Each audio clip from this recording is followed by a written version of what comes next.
nous de vous retrouver à travers vos écrans pour pouvoir justement parler de la femme congolaise.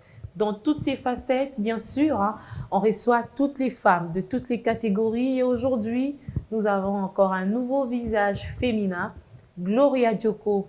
Elle est femme entrepreneur, motivatrice. Elle est propriétaire d'un restaurant Hot and Cold. Elle est initiatrice d'une plateforme transformationnelle autant de casquettes. Bienvenue à vous, madame, messieurs. Bienvenue également à notre invité du jour. Merci. Est-ce que j'ai oublié quelque chose par rapport à votre présentation? Non, vous avez presque tout dit. Alors, vous êtes également épouse? Oui, je suis épouse et mère de 2 enfants. Vous êtes mère de 2 enfants. D'entrée des jeux, vous êtes jeune. Apparemment, vous avez beaucoup d'ambition. Vous rêvez grand. Vous avez déjà initié beaucoup de choses. Qu'est-ce qui vous motive, Gloria Dioko?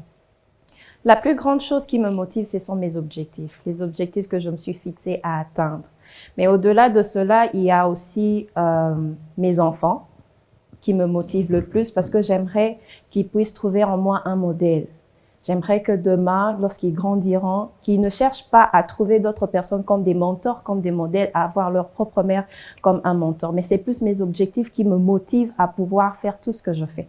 Alors, dans cette émission, on va parler plus de l'entrepreneuriat féminin, perspectives et défis. En République démocratique du Congo, les femmes entreprennent, vous le savez.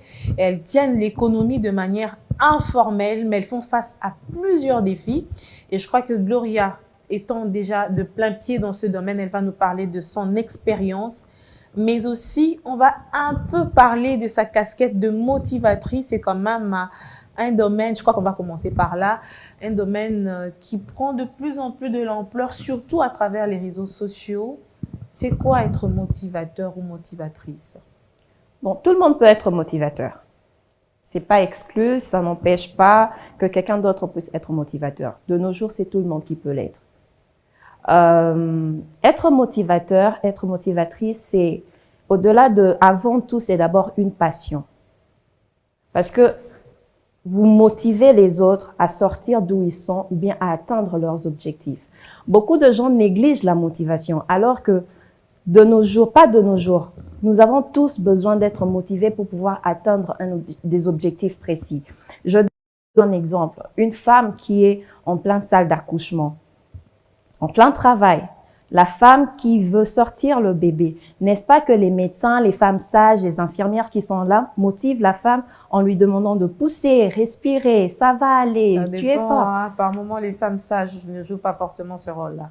Ah, ça dépend des lieux, oui, mais oui. Cela ne manque pas, parce que même dans les villages, il y en a qui le font. On va pas peut-être te le dire de la manière oui, peut-être que ce sont des exceptions voilà, aussi, hein. Mais il y en a, on motive toujours la femme, sois forte. Le fait juste de te dire sois forte, c'est déjà une motivation. Le fait de te dire pousse, c'est déjà une motivation. On peut te laisser aussi faire tout le travail seul. Donc la motivation commence dès la jeunesse des choses jusqu'à l'apogée. Et la motivation, c'est un accompagnement de la vie d'une personne. La motivation, c'est naturel. Mais c'est quelque chose qui est naturel. Ce coaching-là a pris quand même de l'ampleur avec la venue des réseaux sociaux, l'utilisation des réseaux sociaux, où maintenant on a vu beaucoup de gens se déclarer motivateurs, motivatrices. Ça part d'où? D'une expérience malheureuse que vous-même vous avez vécue ou juste, comme vous avez dit, une passion?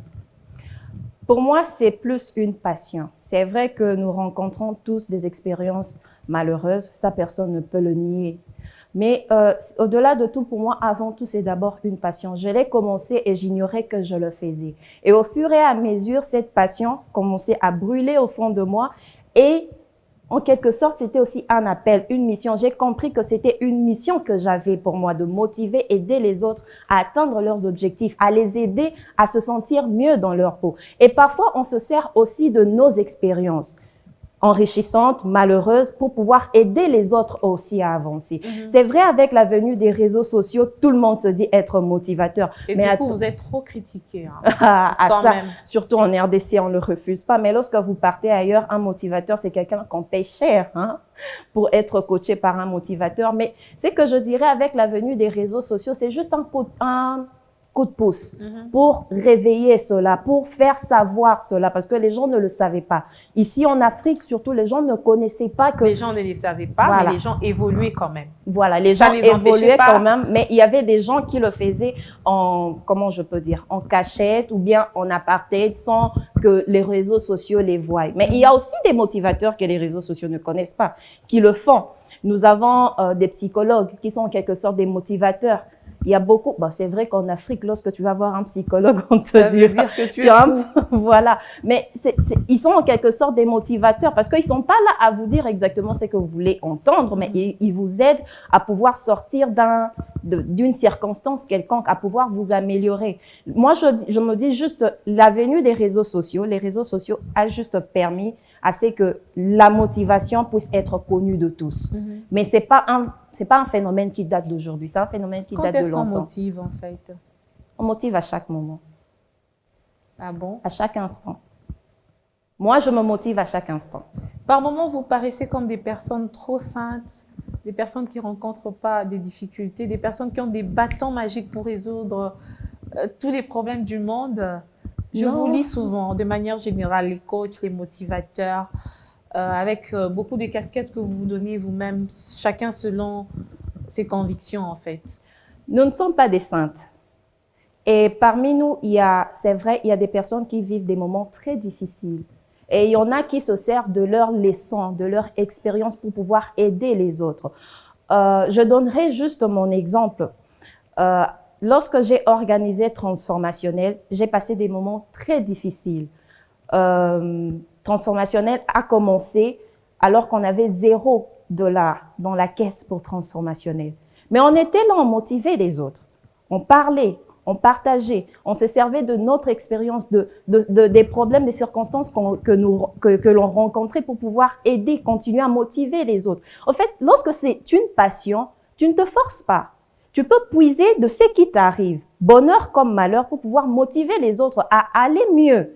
En fait, c'est que je peux dire, c'est une charge qui se repose sur toi. Si tu ne le fais pas, tu te sens pas bien. Les recettes que vous donnez aux gens, ça marche? Oui. Et en tout cas, il y a des retours très positifs. À chaque instant, lorsque je vais sur ma page, je vois combien les gens... À un moment, je me disais, bon, pour moi, je postais. Celui qui prend, prend. Celui qui ne prend pas, laisse. Mais lorsque j'ai commencé à avoir des retours positifs des gens, c'est là que je me suis dit que j'étais en train de faire quelque chose de bien qui aidait les autres à se retrouver. Il y a des gens qui écrivent pour me dire que voilà, il y a telle chose que j'ai eu à écrire, qui a eu à l'aider à avancer, qu'elle essaye d'appliquer aussi et que ça marche. Et donc, ce ne sont pas que des conseils en l'air, surtout lorsque ça vient du cœur. Ce ne sont pas que des conseils en l'air, mais ça permet à certaines personnes qui se retrouvent dans la situation de pouvoir s'améliorer et de pouvoir faire quelque chose de mieux pour leur vie. Gloria Dioko, vous êtes licenciée en administration des affaires à l'Université des sciences et technologies de Beijing. Actuellement, vous êtes étudiante à Francfort, School of Management, pour une détention du diplôme de master MBA exécutive. Mais vous êtes dans l'entrepreneuriat. En effet. Pourquoi? Pourquoi vous n'êtes pas partie travailler dans une entreprise formellement? Vous avez préféré travailler pour votre propre compte? Juste pour compléter ça, je n'en parle pas tellement, mais je travaille dans une entreprise de la place. Je travaille dans une banque de la place pour acquérir de l'expérience. Mais j'ai choisi l'entrepreneuriat parce que c'est quelque chose qui est fait pour moi. Je suis née avec. Il y a certaines personnes qui apprennent à devenir entrepreneurs et il y a certains qui naissent avec. Et vous le remarquerez même parmi les enfants. Il y a des enfants, lorsqu'ils sont à la maison, tu sais voir que voilà, tel sait bien ranger les choses. Lorsque tu lui donnes un peu d'argent, il sait comment épargner, comment faire, comment pour rajouter 2-3 choses pour pouvoir entreprendre. Et moi, j'étais ce type d'enfant-là. Quand tu me donnes de l'argent, c'est vrai que je gaspillais une grande partie. Mais il y avait toujours une petite partie. Vous étiez dépensière? Ah oui. Mais ça vous a quitté quand même à un certain âge?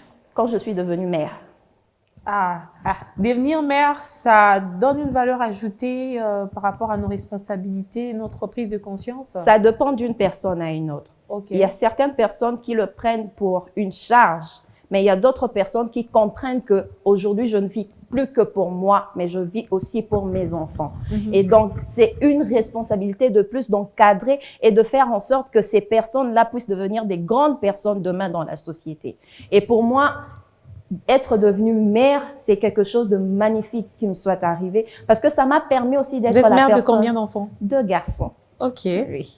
Ça m'a permis d'être la personne que je suis aujourd'hui, la personne que les gens... Oh, j'ai eu à faire des bêtises, moi aussi, en étant jeune. J'ai eu à faire beaucoup de choses. Que vous regrettez? J'ai eu à m'égarer. Pardon? Que vous regrettez?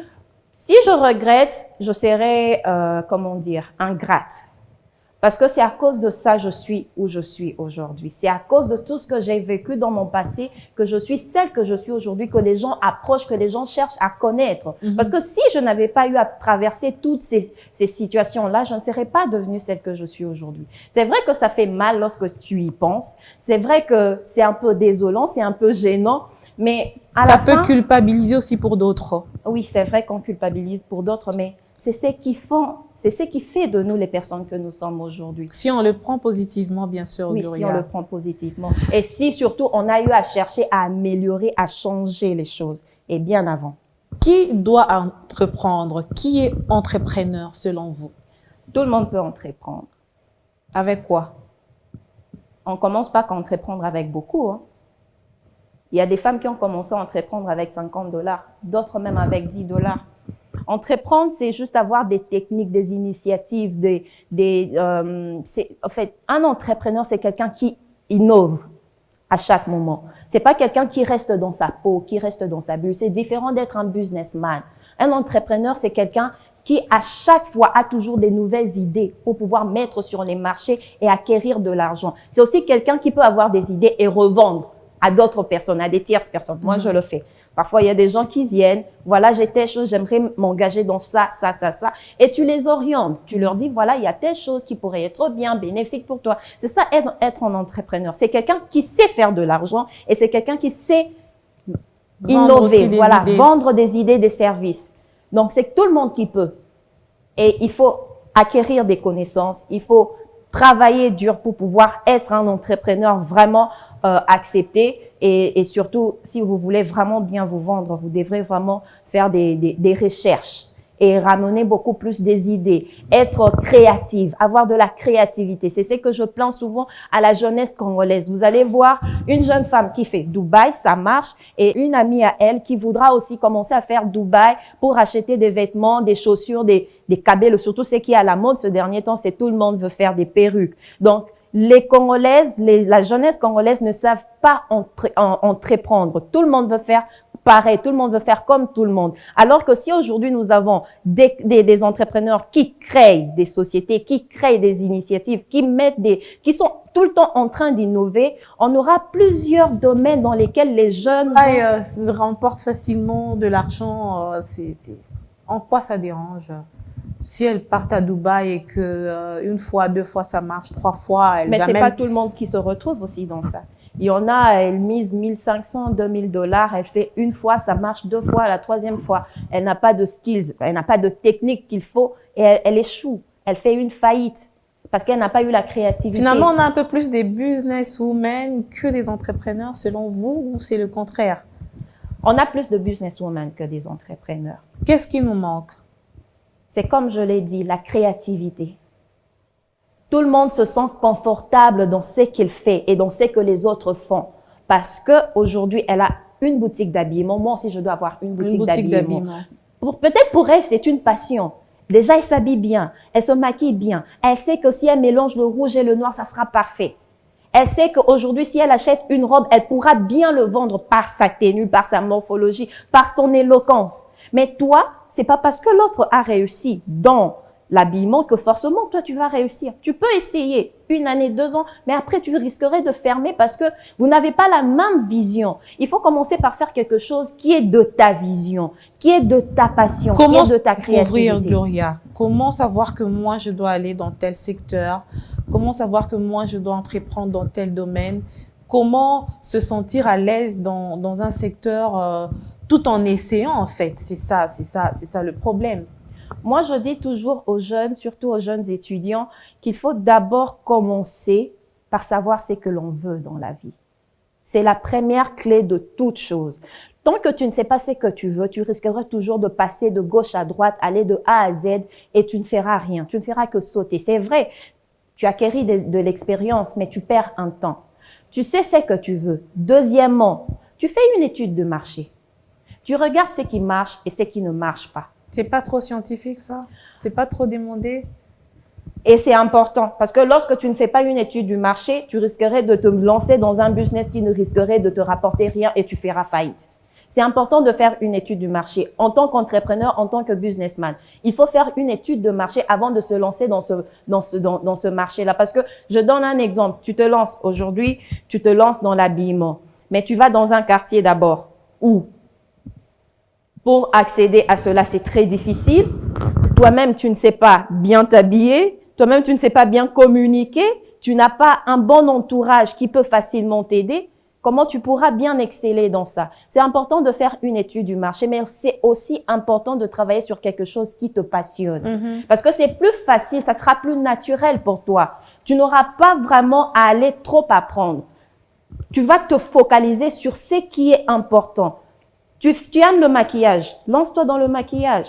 Tu aimes l'habillement, lance-toi dans l'habillement. Tu es passionné de la restauration, fais la restauration. Donc vous aimez la bouffe? Qui n'aime pas la bouffe?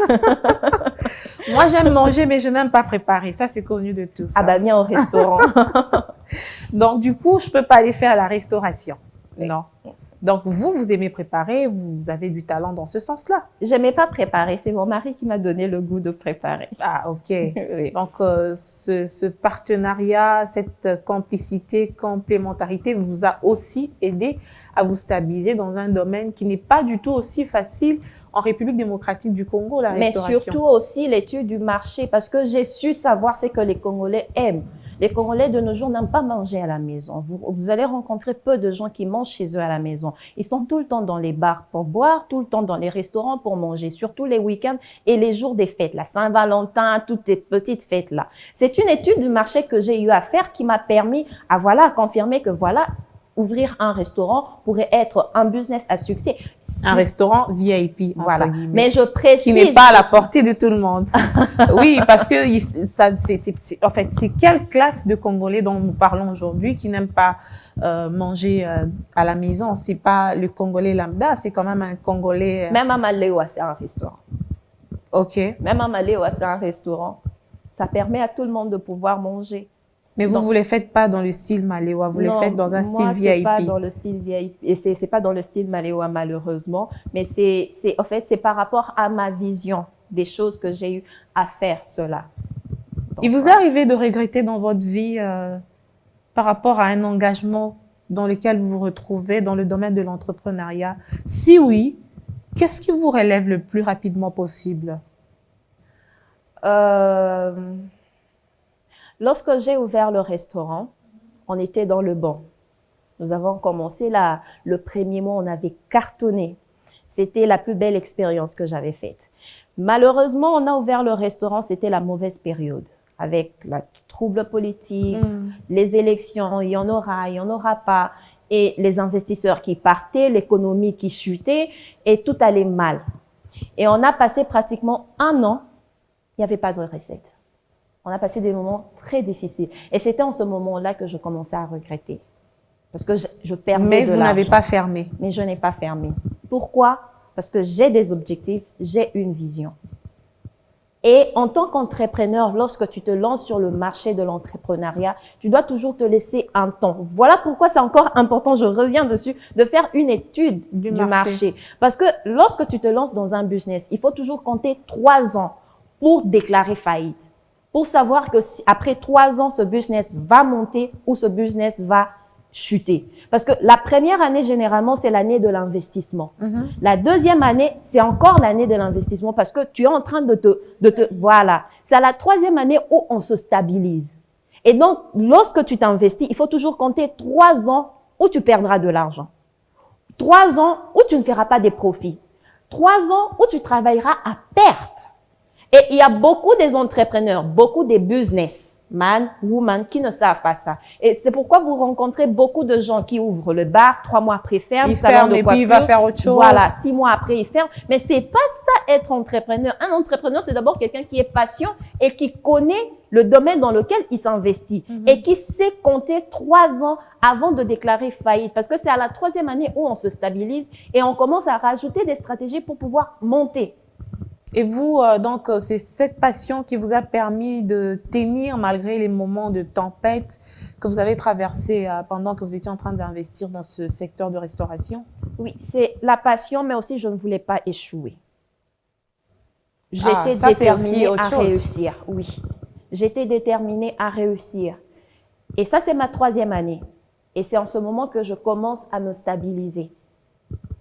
J'ai perdu 3 ans, j'ai perdu beaucoup d'argent. J'ai beaucoup investi, mais je ne voulais pas parce que je savais aussi que le pays allait mal. Il y avait la crise politique, il y avait la crise économique aussi.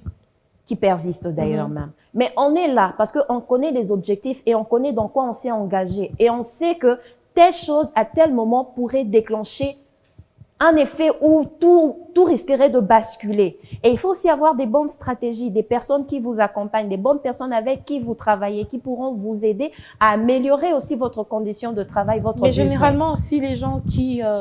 je prends votre cas. Gloria, aujourd'hui, vous avez de l'expérience dans ce que vous faites. Vous avez de l'expertise, je peux dire ainsi, et que vous pouvez coacher, vous pouvez donner, partager avec d'autres personnes. Mais ce n'est pas le cas pour d'autres. Elles sont très fermées. Je parle des femmes entre elles. Puisque cette émission aussi est destinée, c'est vrai qu'on parle aux hommes, on parle aux femmes, mais on aimerait plus éveiller l'attention des femmes. Les femmes sont trop renfermées, égoïstes par rapport à leurs expériences. Est-ce que aujourd'hui vous ne pouvez pas dire à ces femmes-là qui ont de l'expérience dans un domaine de pouvoir servir d'exemple aux autres et de partager aussi cette expérience-là? J'espère que ce n'est pas votre cas. Non, moi, Déjà que vous êtes motivatrice. En tout cas, moi, j'apprends toujours aux autres. D'ailleurs, j'incite toujours les femmes à entreprendre. Même lorsqu'on est femme au foyer, je me sens dans l'obligation d'entreprendre. Parce qu'il ne faut pas être la charge pour un homme. Et moi, j'ai toujours eu à dire ça. Les femmes, on se détruit entre nous. Ce n'est pas aux hommes. Ce n'est pas les hommes qui le font. C'est nous-mêmes qui facilitons les hommes de pouvoir nous détruire. Vous parlez de quel homme? Homme en tant que votre époux ou homme de manière générale? Homme de manière générale. Ok. Homme. Sexe masculin. Ok. Voilà. Parce que la femme ne s'aime pas. Elle n'aime pas l'autre. Elle ne veut pas voir l'autre évoluer. Elle ne veut pas voir l'autre réussir. Lorsqu'elle réussit, elle garde le tout pour elle. Elle se dit, OK, si je lui donne, elle risquerait de me dépasser. Alors que si aujourd'hui, on se mettait dans la peau, on se mettait dans la tête que si je réussis, je dois aider l'autre à réussir. Et tous les deux, demain, nous serons fortes et nous pourrons ensemble tirer les autres vers le haut. Et il y aura moins en moins des problèmes dans la société. Alors, c'est que moi, je fais souvent, lorsque une femme m'approche, je lui dis, c'est que je fais. Les problèmes que j'ai rencontrés, ça, je ne le cache pas. Je lui dis, non. La motivation, de plus en plus, elle devient payante. Hein. Ça dépend. Un accompagnement, c'est payant. Mais lorsque quelqu'un vient du premier coup, demande 2, 3 conseils, qui ne cherche pas à ce qu'elle puisse être accompagnée à long terme, à quoi ça sert de le faire payer? C'est un conseil, c'est comme un dialogue que vous faites, c'est tout. Pendant 10 minutes, vous n'allez pas le faire payer à une personne. Un accompagnement, là, oui. Parce que tu prends ton temps à expliquer la personne. Je donne un exemple. Aujourd'hui, je suis en train de faire mon master en MBA. J'acquéris plus de connaissances. Et demain, tu as besoin de ces connaissances-là. Tu as besoin de mes connaissances. Moi, j'ai payé pour avoir ces connaissances. Pourquoi tu ne vas pas payer pour avoir ces connaissances? C'est où aussi nous devons changer les choses en Afrique, surtout en RDC, la gratuité. Les gens aiment tout ce qui est gratuit. Alors, tout n'est pas gratuit. La connaissance, les meilleures choses, les bonnes choses ne sont pas gratuites. Lorsque la personne prend son temps pour apprendre. Oui, prend son temps pour apprendre, mais prend aussi son temps pour t'apprendre. Il faut payer son temps. Parce que c'est une personne qui aurait dû travailler, qui aurait dû s'occuper de son ménage, de son foyer, qui aurait dû prendre ce temps-là, chercher de l'argent pour ramener chez soi. Et c'est ce temps-là qu'elle met pour t'apprendre. Et c'est tout à fait normal qu'aujourd'hui, la motivation puisse être payée. C'est comme aller voir un psychologue et tu dis que tu ne vas pas payer. Les contextes sont très différents par rapport à d'autres cieux où le pouvoir d'achat est quand même assez élevé, c'est-à-dire que les gens travaillent déjà, ils ont un minimum assez garanti. Vous n'allez pas demander à quelqu'un qui n'a pas une certaine garantie par rapport à sa survie, mais qui veut investir dans un domaine, aller encore investir, par exemple, pour un accompagnement. L'étude du marché aussi, ça se paye par moment, parce que quand on n'a pas de l'expertise, il y a des gens qui le font de manière assez professionnelle. Mais ici, les gens vont vous dire qu'ils n'ont pas d'argent pour ça. Ils n'ont pas d'argent pour ça, mais ils ont de l'argent pour autre chose. Oui, ils n'ont pas d'argent justement. Mais ils ont de l'argent pour autre chose. Alors, est-ce que vous acceptez de vous adapter au contexte congolais, Gloria? Non, parce que c'est ça que nous cherchons à combattre, le changement de mentalité. C'est comme je l'ai dit tout à l'heure, les gens aiment bien la gratuité.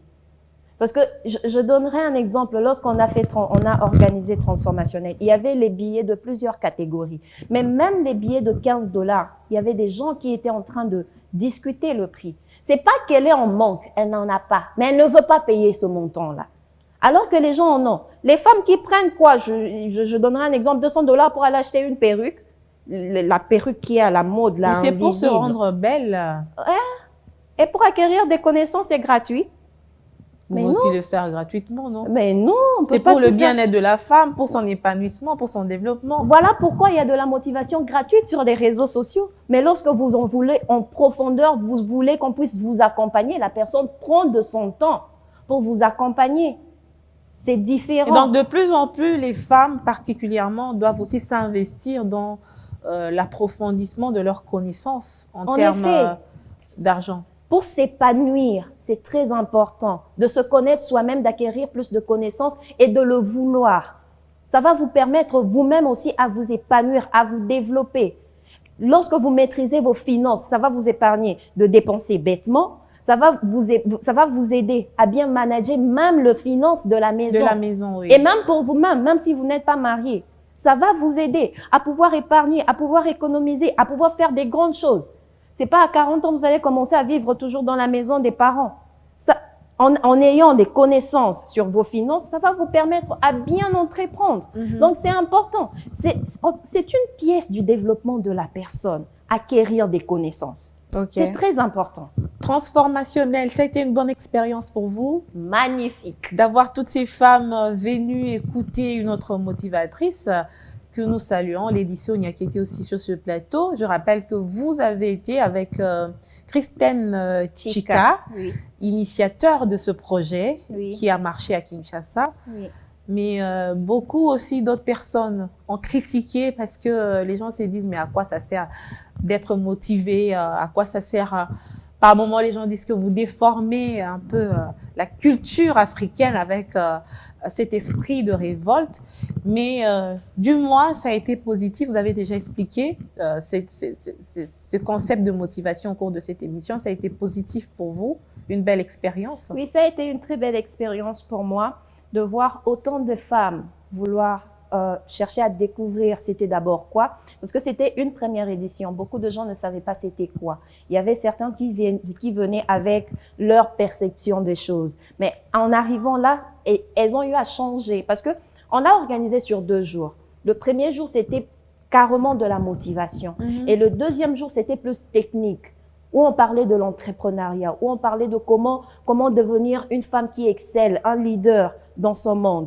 Donc, moi, je mélange la motivation au développement personnel. Et pour se développer, il faut acquérir plus de connaissances. Il faut apprendre. Il ne faut pas seulement écouter. Je suis motivée, je suis motivée, je suis motivée. Mais ensuite, il faut adapter cette motivation. Donc, tu dois apprendre, tu dois avoir des connaissances, tu dois avoir des techniques, tu dois avoir tout ce qu'il faut pour pouvoir, des outils, pour pouvoir appliquer cette motivation. Les résultats, vous en avez déjà? Oui, nous avons des résultats. Nous avons des résultats. Il y a beaucoup de gens qui nous ont écrit. Et la prochaine édition? C'est pour l'année prochaine. Avec qui? On cherche encore, on réfléchit sur qui faire venir la prochaine fois. Peut-être ça sera les motivateurs congolais pour une fois. Comme ça va aussi apprendre à la population congolaise de faire confiance aussi à faire confiance aux compatriotes. Voilà. et de faire connaître aussi d'autres motivateurs, pourquoi pas. Comment vous entrevoyez l'entrepreneuriat féminin en République démocratique du Congo? Sous d'autres cieux, les femmes ont excellé, elles sont milliardaires. Quand on parle du pouvoir d'achat, quand on parle des femmes fortes, quand on parle des personnes qui tiennent l'économie de certains pays africains, je vais quand même les citer. Par exemple, au Nigeria, il y a des femmes qui sont milliardaires. Est-ce que vous pensez que la République démocratique du Congo pourrait aussi s'inscrire sur cette lignée et avoir des femmes très, très puissantes? Je le pense, oui, mais il faudrait d'abord que le gouvernement commence par aider les entrepreneurs. C'est que le gouvernement ne fait pas. Je donnerai un petit exemple, les taxes, les impôts. Vous êtes asphyxié? Trop. On paye plusieurs taxes. Ce sont les mêmes taxes qui reviennent sous différents noms. Et les entrepreneurs ne se retrouvent pas. On se retrouve en une année, vous avez payé plus de 50 taxes. Et c'est les mêmes taxes qui reviennent. Et ce sont des taxes exagérées. Mais c'est pour que l'État aussi respire, non? Je ne refuse pas, l'État doit respirer, hein, mais les entrepreneurs doivent entreprendre. Parce que ce qu'ils font, ils donnent à l'État de l'argent, mais aussi ils sont en train de le faire pour leur survie. Et si tout on donne à l'État, l'entrepreneur fera quoi? Voilà pourquoi nous nous retrouvons, il n'y a aucun milliardaire, il n'y a aucun millionnaire sur la liste des millionnaires de l'Afrique. Parce que l'État congolais n'aide pas les Africains, n'aide pas les Congolais. Il n'aide pas les Congolais à avancer. Il y a des taxes, il y a la DGRAD, il y a la DGRK, il y a la DGI. Et dans la DGRK, il y a encore d'autres taxes. DGI, il y a encore d'autres taxes, il y a encore d'autres impôts, mais c'en est de trop. Pourquoi pas grouper tous ces taxes, en faire qu'un seul et déterminer une période précise où on doit payer? Et déterminer, je sais pas, une société, une institution précise qui va faire le tour pour faire le contrôle de quand il faut payer. Faites un lobbying. Pardon? Réunissez-vous. Je pensais déjà à ça. Moi, je pensais d'ailleurs même faire une marche. Ah, les marches, on en a eu tellement ici au Congo. Non, même pas les entrepreneurs contre les taxes. Ah bon? Vous avez déjà une certaine mobilisation? J'ai parlé à 2-3 personnes qui sont déjà très intéressées, les entrepreneurs, des femmes aussi. Et je pensais même à écrire un mémo adressé au ministre de l'économie, au premier ministre et au président, aller leur déposer cela parce qu'il y en a de trop. Les entrepreneurs, on ne se retrouve pas à la fin, c'est comme si on travaillait pour l'État. Alors qu'on travaille pour construire la République, parce que nous créons de l'emploi. Nous contribuons à l'épanouissement de la RDC. Mais la RDC ne contribue en rien dans les entrepreneurs. Est-ce que vous avez la vision de devenir millionnaire? C'est ça mon problème. Mettons d'abord l'État congolais de côté. Est-ce que ces femmes qui évoluent dans l'entrepreneuriat se voient grands? Gloria va me dire oui. Moi, oui. Mais les autres, je ne sais pas. Tout dépend d'une personne à une autre. Il y a certains qui le font, c'est juste pour se retrouver dans la vie. Ils n'ont pas une grande vision. C'est juste avoir quelque chose pour faire du business, avoir un peu d'argent, c'est tout. Mais il y a d'autres, c'est toute une vie. Et il y a d'autres, c'est toute une vision. Okay. Et donc, ça dépend d'une personne à une autre. Il y en a qui vous diront, je veux devenir millionnaire, mais c'est pas en entreprenant. On va finir cette émission, on n'a plus beaucoup de temps, avec une question très ouverte. En tout cas, vous avez le droit d'y répondre ou non, mais au moins, les gens retiendront que j'ai posé cette question-là par curiosité. Gloria Djoko, à quel âge? Je me suis toujours posé cette question, pourquoi les gens n'aiment pas répondre à leur âge? Parce qu'au fur et à mesure que nous grandissons, nous finirons toujours par avoir des rides, des cheveux blancs, la peau qui va tomber. Mais alors là, les gens finiront jeune, toujours par savoir que nous vieillissons. Alors ça ne sert à rien de cacher son âge. Pour ceux qui me connaissent, ils savent que je ne cache jamais mon âge. C'est quel âge? 27 ans. Ah bon? Seulement? Oui, seulement. Mère déjà de 2 enfants? Oui. Sur plusieurs projets? Oui, en effet. Très ambitieuse. En tout cas, très. Ah oui, ça je peux le confirmer parce que vous avez déjà mis en place plusieurs projets, vous êtes initiatrice de transformationnel, vous avez un restaurant, vous travaillez, vous êtes épouse, vous êtes mère, des projets en gestation, on ne va pas les citer ici parce qu'on attendra leur réalisation. 1 minute pour conclure. Tout ce que je dirais, c'est d'abord merci de m'avoir invité. Ça a été un très grand plaisir de partager cette expérience avec vous. Sinon, tout ce que je demanderais à la femme, c'est d'abord avant tout de s'aimer. Nous devons nous aimer entre nous et nous devons nous entraider. ensemble, on pourrait aller plus loin, nous pourrons faire des grandes choses. Et il est grand temps que les femmes commencent à tirer les autres vers le haut et non les étouffer.